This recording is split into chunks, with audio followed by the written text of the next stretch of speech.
நாமக்கல் மாவட்டம் திருச்செங்கோடு அருகே 10 வயது சிறுமி உட்பட 3 பேருக்கு அரிவாள் வெட்டு விழுந்திருக்கிறது. தனது வீட்டில் விளையாடி கொண்டிருந்த சிறுமியை கத்தியால் வெட்டியிருக்கிறார் ஐடி ஊழியர் செந்தில்குமார்.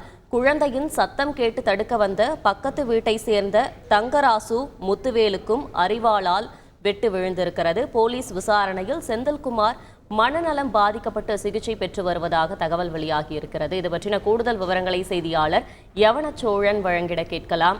யவனச்சோழன், வணக்கம். இந்த சம்பவத்தின் முழு பின்னணி என்ன?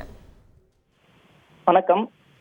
நாமக்கல் மாவட்டம் திருச்செங்கோடு அருகே உள்ள சக்திநாயக்கன் பாளையம் பால் சொசைட்டி அருகில் உள்ள குடித்தெருவைச் சேர்ந்த சண்முகம் என்பவரது மகன் MCA படித்துவிட்டு பெங்களூருவில் சாப்ட்வேர் கம்பெனியில் ஒன்றில் வேலை பார்த்து வரும் மனநலம் பாதிக்கப்பட்ட செந்தில்குமார் என்ற வாலிபர் வீட்டில் விளையாடி கொண்டிருந்த பக்கத்து வீட்டைச் சேர்ந்த பிரபு என்பவரது 10 வயது உள்ள தஷ்மிகா என்ற பெண் குழந்தையை கத்தியால் வெட்டியுள்ளார்.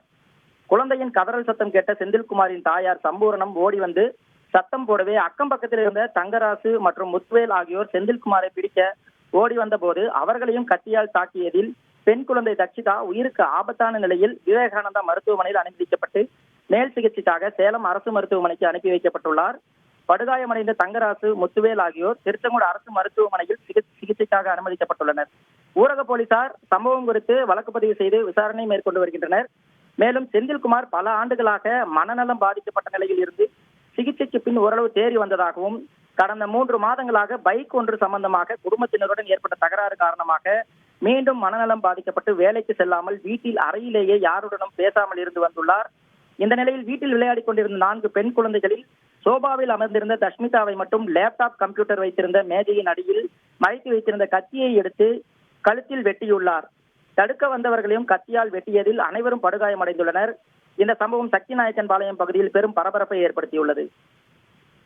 நன்றி யவனச்சோழன். செய்திகளை உடனுக்குடன் தெரிந்து கொள்ள உடனே சப்ஸ்கிரைப் பண்ணுங்க.